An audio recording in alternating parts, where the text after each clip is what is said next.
Welcome back, everyone, to the welcome back Insight Library. Everyone to the channel. Today, we're diving into better small talk. Talk to anyone, avoid awkwardness, generate deep conversations, and make real friends by Patrick King. In a bustling city where millions of people brushed past each other every day, lived a guy named Arav. Arav was a bit different from the crowd. He was constantly hesitant to talk to people. Every time he had to strike up a conversation with a stranger, an overwhelming wave of anxiety would wash over him because he was terrified of that dreaded awkward silence. Deep down, though, he truly wanted to connect, open up, make friends, and hold meaningful conversations.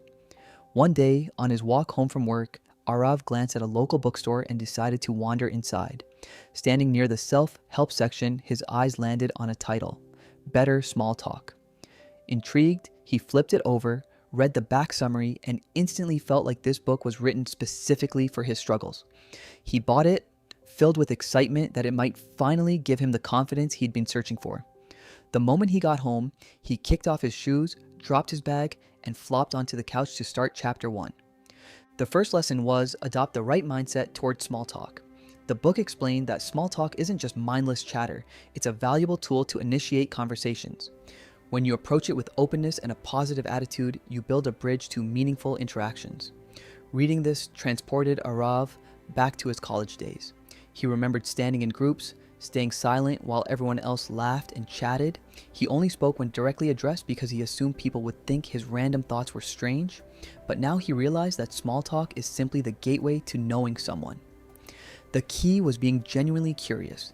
Everyone has a story, and your job is to uncover it. He challenged himself to talk to at least one new person at work the next day. Standing by the office coffee machine, nervous but determined, he saw Shreya from HR walk up to make a cup. Taking a deep breath, Arav broke the ice. Good morning, Shreya. It feels like everyone is tethered to this coffee machine today, right? Shreya chuckled, replying that half the office wouldn't survive without its magical powers. Relieved, Arav asked if she preferred tea or coffee. When she admitted she loved tea, but the machine's options tasted like flavored water, they both laughed. Heading home that evening, Arav realized small talk wasn't an impossible feat when approached with genuine interest. Quick pause. If you enjoy our free book summaries, please take a moment to subscribe to the channel, join as a member, or support us via UPI. Now, back to the summary. Arav kept building on this momentum, but he soon noticed another flaw. Sometimes he was so focused on what to say next that he wasn't really listening. That's when he hit lesson 2. Develop active listening skills. The book dropped a truth bomb. Most people think they are good listeners, but in reality, they are just waiting for their turn to talk. To master active listening, the book outlined 3 core habits. Maintain eye contact, ask open-ended questions, and refrain from interrupting. The next day at lunch, Arav sat with his coworker Samir, who was usually quiet and hyper-focused on work. Arav asked, Hey, Samir, I noticed you're always so focused. How do you manage to stay so productive? Samir was pleasantly surprised and explained his use of daily planners. Instead of jumping in with his own thoughts, Arav maintained eye contact, nodded, and followed up with an open-ended question about how Samir stayed consistent. Samir opened up about the Pomodoro technique, visibly relaxing as the conversation flowed. Arav realized that active listening builds deep trust. He even practiced this at home with his mother, putting his phone away to listen intently while she talked, which deeply touched her. Next came Lesson 3, Find Common Ground. People naturally connect with those who share similar interests, experiences, or values.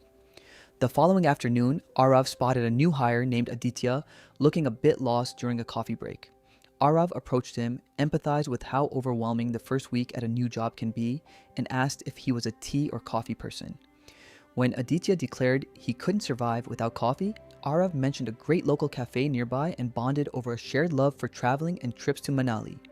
Later, he used a similar approach with another colleague, Niharika, by noticing her headphones and asking about her favorite history podcasts, which opened up an engaging discussion. Lesson 4 focused on asking the right questions. Ask engaging questions. The book advised avoiding generic, closed-ended questions that end in a simple yes or no. Instead of asking, do you like your job? Ask, what do you enjoy most about your work? Arav tested this with Kiran, an introverted data analyst, asking her what she found most exciting about her field. Her eyes lit up as she explained the magic of finding patterns behind numbers. Arav even brought this home to his father, asking him about a pivotal moment in his career when hard work didn't pay off. This thoughtful question led to a heartfelt story about failure and resilience, bringing father and son closer than ever.